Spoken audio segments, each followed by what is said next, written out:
It's been around 1 year that Air India Flight 171 crashed in Ahmedabad, killing 260 people. Those passengers were strangers to most of us, but still, our entire nation felt the pain. How can the death of people whom we have never seen or met affect us so deeply?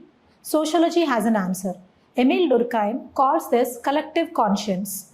It is an invisible bond which makes millions of people get connected into a society.